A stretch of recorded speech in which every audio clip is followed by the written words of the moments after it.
नमस्कार दोस्तों, आप देख रहे हैं आपका अपना यूट्यूब चैनल कुंडली प्रकाश। तो दोस्तों 14 अक्टूबर 2023 को सर्वपितृ अमावस्या यानी कि अपने पूर्वजों की विदाई। तो जिन लोगों ने अब तक अपने पूर्वजों के बारे में किसी प्रकार का कोई श्राद्ध कर्म नहीं किया है, या जिन लोगों को उनकी तिथि नहीं मालूम है, या ऐसा मान लीजिए कि अब तक जिन्होंने कभी किया ही नहीं उनके बारे में किसी प्रकार का कोई कार्य, या जिनकी कुंडली में पितृदोष है, या जो अपने पूर्वजों के बारे में कुछ करना चाहते हैं, तो उनको क्या करना चाहिए, क्या ऐसा कार्य करना चाहिए जिससे जाते जाते उनके पूर्वज उनको मनचाहा वरदान दे करके जाएं और मनचाहा उनके कार्य को सिद्ध करने के लिए उन्हें आशीर्वाद दे करके जाएं।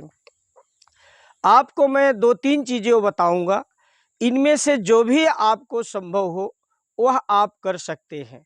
तो दोस्तों सबसे पहला तो श्राद्ध का नियम है। देखिए, श्राद्ध जो है यदि कोई व्यक्ति श्रद्धा भाव से करता है तो उससे उसके पितर ही नहीं अपितु ब्रह्मा, विष्णु, रुद्र, यम और आपके अश्विनी कुमार, अग्नि, वायु, ऐसे सभी जो सृष्टि के जीव हैं वो सभी तृप्त होते हैं किसी न किसी कारण से। लेकिन फिर भी यदि वो संभव न हो तो क्या करें?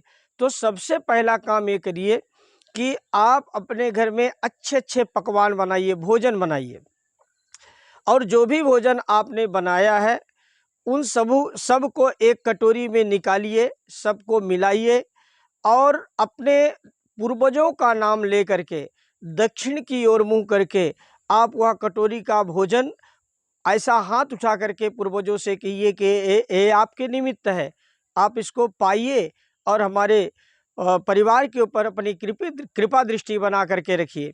और वह भोजन गाय को या फिर कौवे को या कुत्ते को जो भी मिल जाए इनमें से आप खिला सकते हैं। अगर इन तीनों में से कोई ना मिले तो अन्य किसी पक्षियों को या चींटियों को खिला सकते हैं।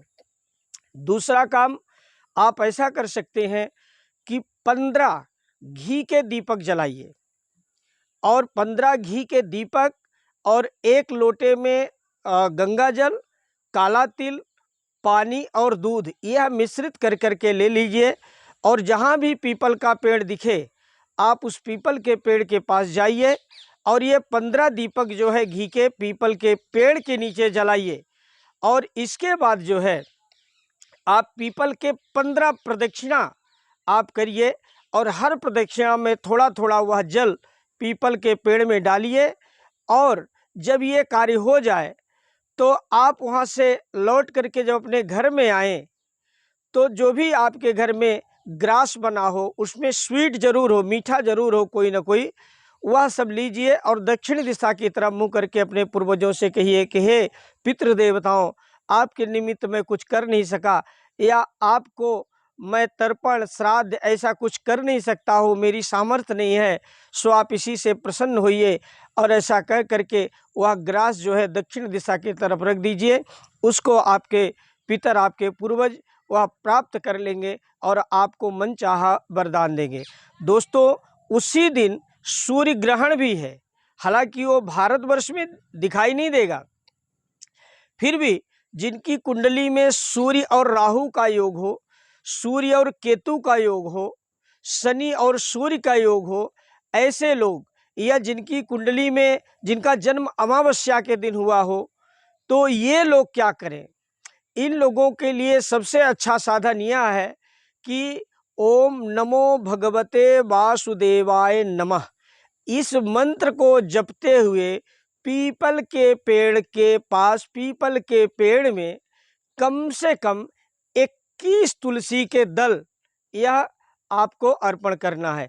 21 तुलसी दल अर्पण अगर यदि आप पीपल के पेड़ में करते हैं और इस मंत्र को जपते हैं तो आपका पितृदोष भी समाप्त होगा, आपके पितर तृप्त भी होंगे, आपके कुंडली से यदि अमावस्या इत्यादि ऐसा कोई दोष है तो वह भी शांत होगा। तो दोस्तों ये सबसे सरल और सुंदर उपाय है, इसको आप अवश्य कीजिए। और ख़ास करके यदि संभव हो सके तो अमावस्या के दिन आप अपने पितरों का तर्पण कीजिए, पार्वण श्राद्ध कीजिए, उनके निमित्त ब्राह्मणों को भोजन कराइए।